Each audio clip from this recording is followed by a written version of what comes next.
Hello， 胖妮儿来喽！继续跟胖妮过情关，订阅胖妮，更新不迷路。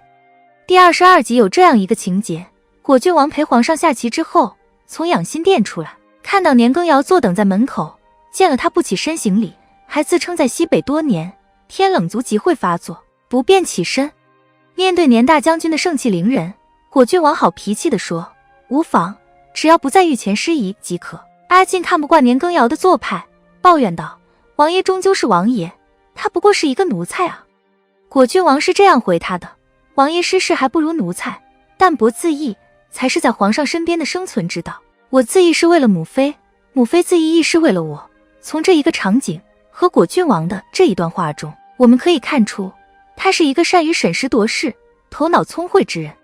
如果说皇上登基，当年的德妃荣登太后之位之后，舒太妃的自缢是到安七观出家修行，那果郡王的淡泊自缢又体现在哪些方面呢？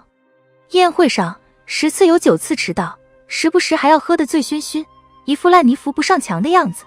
和皇上下棋，骑射不敢显露真本事，要故意输给皇上，同时又要输得不那么刻意，疯狂给自己身上贴自由、随性、最怕拘束的标签，动辄外出旅游，醉心于琴棋诗画、书酒茶，反而对朝堂之事毫无兴趣。然而这样的果郡王在对待女人的态度上与既定人设却有些违和。人都说自古才子多风流，一个不缺钱也不缺情趣又相貌堂堂的王爷，哪会到了婚娶年龄还形单影只呢？按照做戏做全套的原则，果郡王应该妻妾成群，或像琅琊榜中的纪王爷那样经常出入风月场合。然而多年来受教于一个真性情的母亲，果郡王将男女之情看得很重，在没有遇到真正令自己心仪女子之前，他不想成亲。这是果郡王唯一不想因为手镯而压抑自己、违背本心的地方。为了对外人设能够自洽，他只能表现出到处撩又不想负责任的态度，让皇上和太后以为他在婚恋问题上同样不愿意受拘束。浣碧当日被皇上批评着装俗气，一个人跑到碎玉轩外哭。有人说，因为果郡王知道她是甄嬛宫里的，才夸她好看。对此，胖妮并不赞同。一是因为甄嬛当时还是皇上的嫔妃，就算果郡王对她有兴趣，也不敢有非分之想。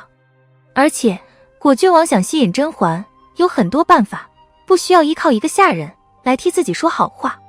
二是果郡王对浣碧的人品、处事风格不了解，如果浣碧把果郡王夸她好看的事儿说出去炫耀，让甄嬛知道了，甄嬛对果郡王的印象分是会打折的。个人认为，果郡王安慰浣碧、夸浣碧，并不因浣碧是谁、伺候着谁，而是因为这种行为符合果郡王自己的人设，也是他的惯常行为。就像后来他夸叶澜依穿碧色衣服好看一样。回到果郡王对阿进说的那番话上，什么叫淡泊自缢？对权势、金钱无欲求，对下人平等相待，举手投足间洒脱随和，从不轻易得罪人，让所有人都误认为自己是一个没野心、没志向，甚至没棱角的老好人，这是淡泊。看起来最随性不过，其实时刻警醒、谨慎，不敢以真面目示人。明明能按时赴宴，偏要迟到，赴宴前还要把自己装扮成一副醉醺醺的样子。明明下棋的时候能赢过皇上，却谎称心有旁骛，故意给了皇上赢自己的机会。明明对年羹尧大不敬的态度很愤怒，却要装得风轻云淡，毫不在意。明明审美在线，也觉得绿衣配红花、粉鞋的造型略雷人，却也愿意好言劝着，不经意间撩着，塑造一个与本人性格相悖的形象，这是自缢。为什么剧中两个暗恋果郡王的女人浣碧和叶澜依恰巧都洗着碧色衣服？在这两人之外，后宫中是否还有更多没有在剧中出现的，曾被果郡王夸赞穿碧色衣服好看的暗恋他的宫女呢？这些果郡王的爱慕者身上是否有种批量生产的味道？而这些被批量生产出来的爱慕者，对于果郡王来说用途很大。一方面可以帮他打造人率心善没脾气的好口碑，另一方面，身为王爷到处撩下人的没个正形的掉价行为，会让原本多疑的皇上放下防备，略感安心。所以果郡王为什么渣？他的渣并不在于控制不了自己，看到一个长得顺眼的姑娘就忍不住撩，而是在于他有意利用了那些身处后宫底层的孤寂无助的灵魂，以此来换取自己和母妃的余生平安。不过当他撩浣碧和叶澜依的时候，大概也想不到自己无心的几句话术能让浣碧执着至此，非嫁给他不可。更想不到身为王爷居高临下的关怀和无意中的一次搭救，就能让叶澜依为他舍出命。胖妮相信浣碧的执着和叶澜依的牺牲并非出自果郡王本意，